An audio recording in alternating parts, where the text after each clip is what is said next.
Hello and welcome to episode 10 of the Real Life Podcast. Yes, it's finally justified for me to have that second digit filled with a number. In today's episode, I thought I'd delve into something that we touched on in the podcast with Drew, but go a bit deeper on it. We spoke about if Marvel films are actually real cinema and the quotes made by Martin Scorsese and Francis Ford Coppola.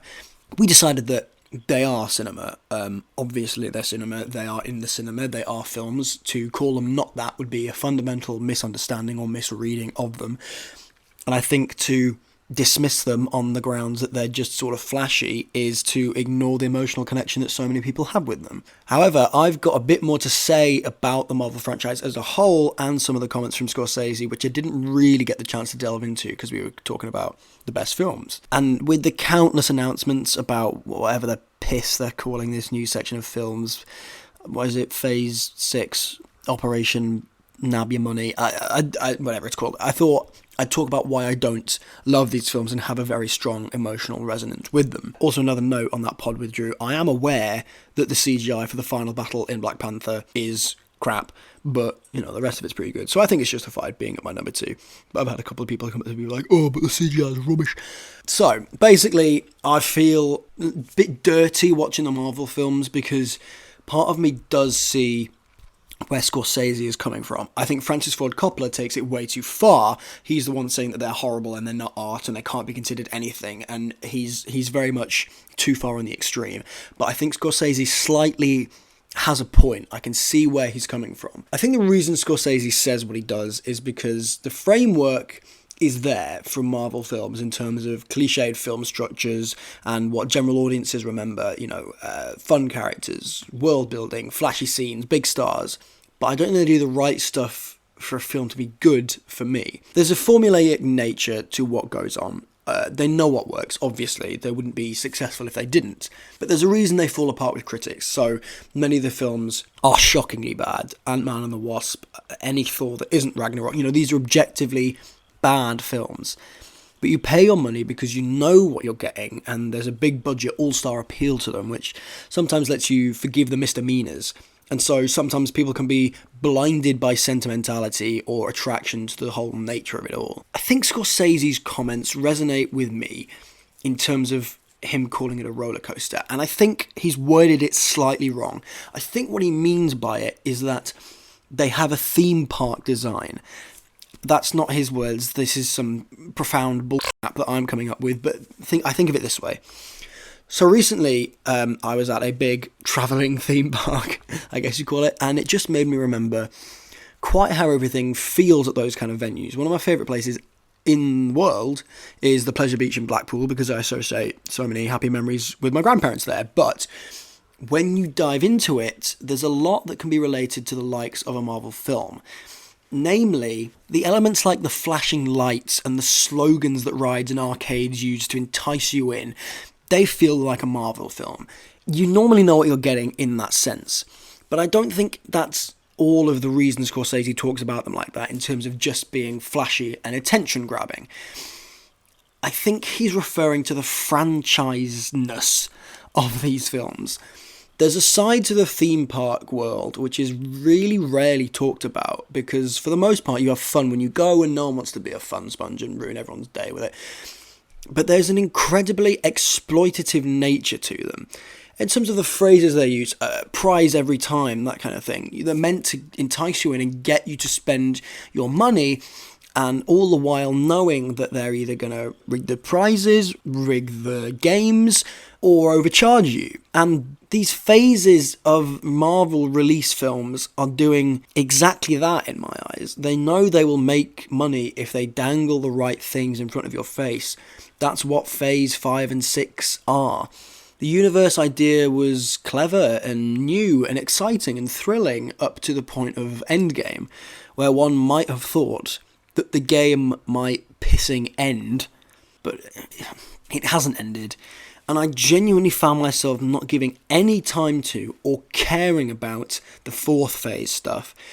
I'm sure that there was a lot of good about Loki, or maybe some people liked Captain Falcon and the Winter Soldier, even though everything I heard about it was garbage.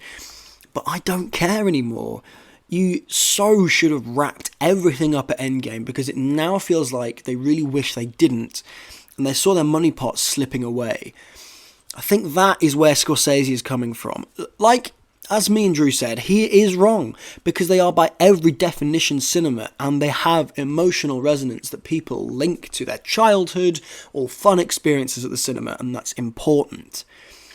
But my problem then becomes Marvel using that idea to keep pumping out bad films just to fill their pockets with hype over a name. I mean, I know, duh, that's what happens with corporations, but it's the difference between my favourite directors and the Marvel film franchise. You know, they play different games with you. It's like when bad films that know they're bad films try and dress themselves up by using from the makers of, or from the producers of, or from the director of.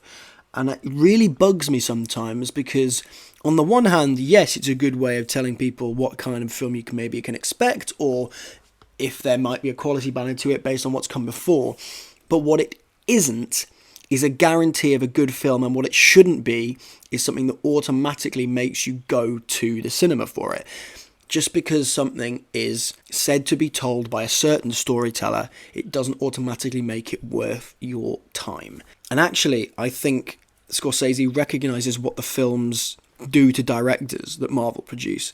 The prime example of late is Eternals, which was piss weak, I can't lie. It was just bland and dull and rehashed, and nothing was new, and it was just slow and weirdly paced and clunkily made.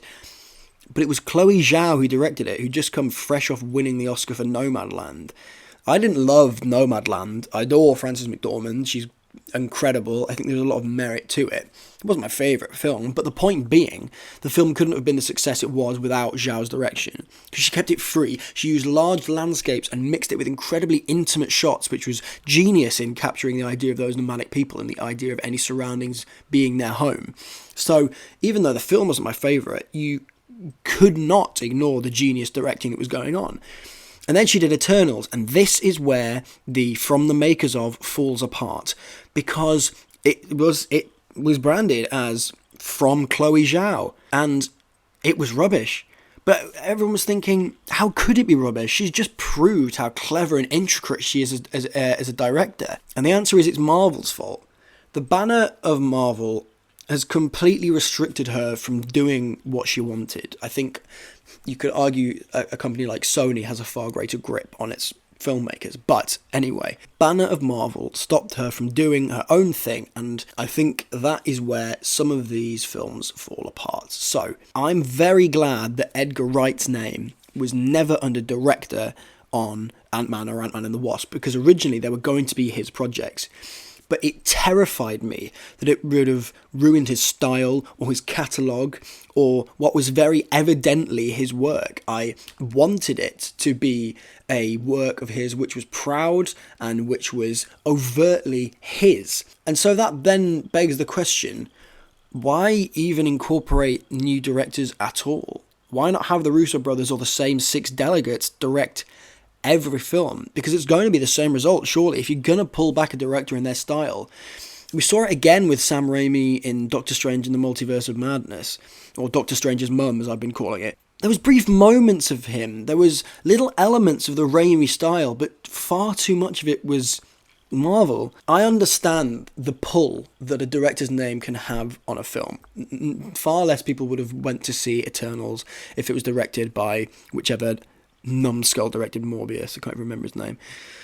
But that's why I think The Batman, the recent film, is one of the best recent superhero movies for a long time. And that's important to delve into here. So, circa 2013-14 to about 2017, it's very clear to me that DC had a massive personality crisis with Man of Steel and Batman vs Superman and Suicide Squad League Justice Squad, Suicide League Squad, Justice League Squad.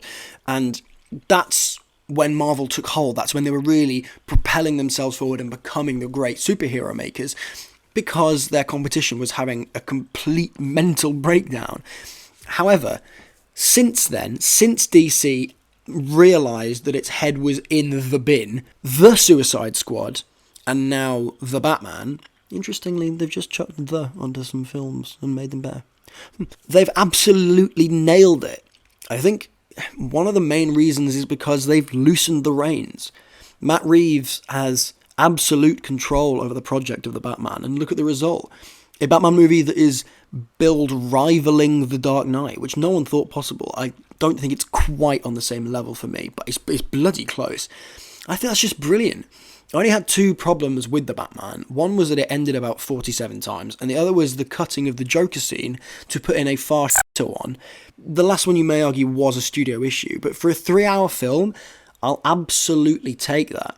Plus, it had music by Michael Giacchino, which is a big win in my book, and the cinematography was amazing. Anyway, stuff like that is where Marvel earn their salt. Those individual elements, like music by Michael Giacchino in the Batman, I don't know, it's DC, but Marvel earn their salt using worlds or music, or very rarely story, or very rarely performance. But it's always individual elements of films that stand out, be it script or setting, but it's never the full Monty. I do want to talk about Batman more, so that might get its own pod, just to let you know. But when DC had their she's taking the kids breakdown, their problem was about their hold of their control over projects, and as such, their panic and necessity to play things on their own terms killed them. I've mentioned before that David Ayer only had 6 weeks to write the script for Suicide Squad, which is a joke. It's not enough. No wonder the film was garbage. But as we saw with Justice League, Zack Snyder didn't get his way. Now, that's mildly understandable, given that his cut of the film was 759,000 hours long. I mean, it wasn't, it was 4, but, same difference. But the point being is this. His cut of Justice League, though ridiculously obsessive, was refreshing to see, because why on earth wouldn't you want to see a director release the correct piece of their work, or the version that they felt was their vision properly displayed? I get the constriction of the film did make it worse. I get that for monetary reasons it was done. Audience retention on 4 hours has got absolutely no chance, and some people aren't even going to go in when they see that runtime. But there you had it. Schneider had to give his name to something that he fundamentally wanted to change. And as a result, we got a terrible film that no one enjoyed whatsoever.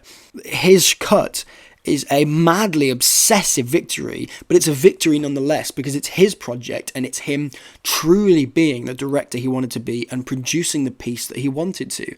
It's why superhero films don't usually take place in my favourites, bar miraculous exceptions like The Dark Knight, because most of the time, something, be it studio or producer, will have a hold over the production which stops it from being what it could be.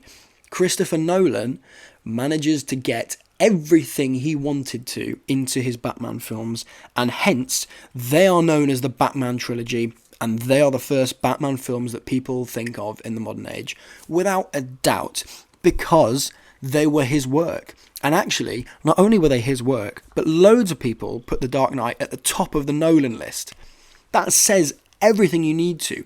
The world of superheroes can be so brilliantly explored using creative directors, using brilliant cinematography, using great performances, using nuanced performances. It doesn't have to be hammed up and strange and kept in to a very solid framework that a studio has decided. The Batman felt like a miraculous exception, like one of those films that slipped under the barrier of being just another superhero film and made it into a film I love.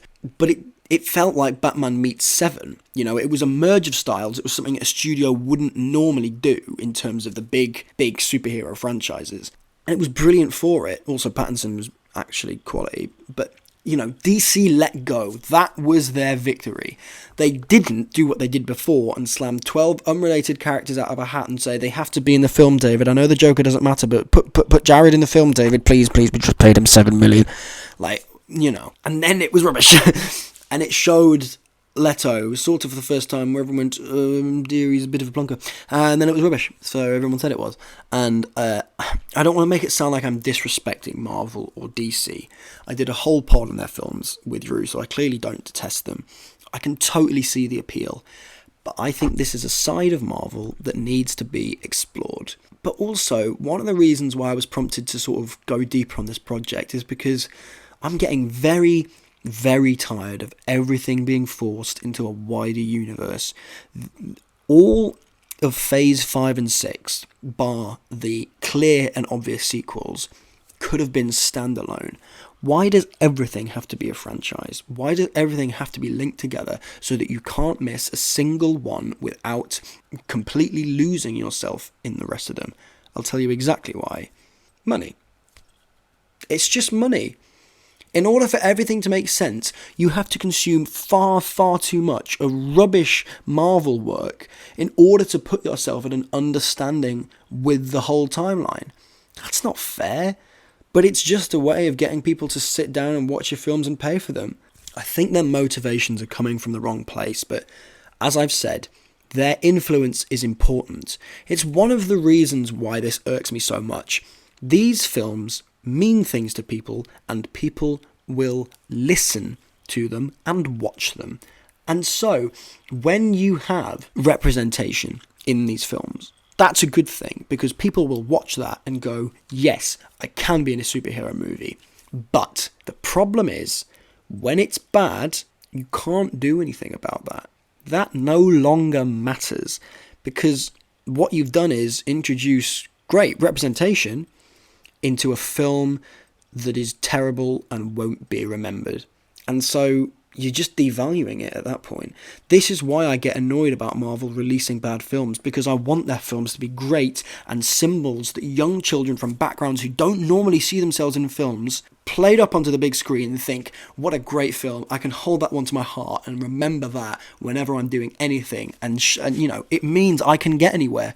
These films mean things, but when they're bad, it takes away from that. It takes away from the weight that they hold. I would hate for Bond to do an idea about the I don't think they're going to do an idea on the multiverse, but I think I'd be very surprised if the next Bond film didn't have multiple versions of the same character. I think that might be the way they get around it, in saying that James Bond is a code name. James Bond didn't grow up at Skyfall. Daniel Craig's Bond grew up in Skyfall. And we would see Pierce Brosnan and Timothy Dalton in the same film. And the code name would be passed on. A double code name, if you will, along with 007. I think that's how they're going to solve it. And I think they're going to have multiple versions because it is the in thing right now. I don't want it to, but I think it will. And people are saying this is a new idea. You know, Doctor Who's been doing it for time. The Five Doctors, you know, had, well, it didn't have William Hartnell in it because he'd passed away by then, but it had all four others and someone else playing him. You know, that was in the 70s. It might have just been the 80s, actually. Probably was just the 80s. But it's been a long time that this idea has been around, and Doctor Who doesn't get the credit that it deserves. But Marvel is making its stuff diversified, which is good, and doing this idea of multiverse, which I don't like, because it makes the films worse, basically. It's the evidence that I've seen so far. People say that, you know, the Jodie Whittaker era was the first point in Doctor Who history that things were diverse. And I say, you have not been paying attention at all. Go back, watch the episodes. Doctor Who has been filled with queer and ethnically diverse characters since the reboot in 2005. You think Russell T Davies wouldn't make that happen? One of the cleverest writers of our generation. Watch again, you will notice, and I swear you will notice, and it will blow your mind how actually inclusive it was as a show that was broadcast first in 2005. Anyway, what am I waffling on about now? Point is, new Doctor Who's been rubbish. So its representation is good, and I see on Twitter lots of people celebrating its inclusivity of the LGBTQ community, which is a great thing because it puts them on TV and it shows them that they can reach those heights, which is fantastic. But it's losing its significance because the quality has been absolutely awful and people get blinded by it. It detracts from the representation when people are represented in terrible films. Marvel needs to worry about this because it is getting consistently weaker and it's going to lose the significance it holds, which is dangerous. I don't love Marvel films, but if they're going to keep going, I want them to keep going in a way which is going to be helpful, inspiring, and just good. I just want to see some good films by Marvel. I'm not arsed about films coming out in 2025. Bore off. I'd do something else, you know what? I like make them good, make them interesting projects. You shouldn't have to watch 17 million films just to understand what's happening. It makes for lazy filmmaking, and that's why, in my eyes at least, other films are way better, and Scorsese does have a point. I think he expresses it wrong, but I think what he means is they are designed to catch your attention, draw you in, and pay your money so that they can do more. On the flip side, Martin Scorsese is completely wrong about these films, and they do produce good stuff. That's what annoys me about Marvel, inconsistency. Because at times, with Ragnarok, with Black Panther, with Infinity War, they get it right, and they do good things. And they make their characters relatable and fun, and they don't over-rely on jokes, and they don't make the script too naff, and they don't make the directing clunky, and they put effort into it, and they give it time. But sometimes they piss one out just for the jolly, and that is what annoys me about Marvel. So maybe this was a waste of your time, because I've essentially said, is Scorsese right? Yes and no. Again, apologies for missing the deadline on this. You know, it's summer, things get in your way, that kind of thing. But hopefully in the near future, I should have some slightly more exciting podcasts coming out, maybe some returning guests, wink wink.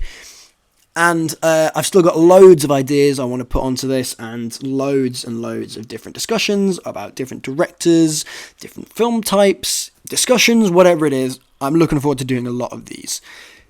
If you have enjoyed it, please do let me know. I appreciate it. Do rate the podcast if you can. And any feedback at all, it's at Bajoridom on Twitter, because someone nicked my name. Do you know, I keep saying that, and I haven't searched my name on Twitter to see if anyone actually has. Give me a minute. This is going to be almightily embarrassing if it turns out that I could have just had my name, and begs the question, what on earth was I playing at? Oh, piss it! No! Oh, that is absolutely shocking. Right, well, it's at Bajoridom on Twitter because I'm a moron. That'll have to become the new saying. Oh, dear me. Anyway, that's the Twitter. Tell me I'm a moron for not picking my actual name, or just talk about the podcast. I don't mind. But hopefully I will see you again at a regular time next week. The recommendation of the week, by the way, I didn't forget about that this week, is going to be Submarine, directed by Richard Ayoade. It's a really funny, sweet film, and as far as directing debuts go, it's a good one. So get that one wherever you can find it. It might be on Amazon Prime, but as I say, have a look for it. It's a really, really sweet film, and I love it. So, take some time. Watch some films. You might like them. You might not. That's the point. Bye!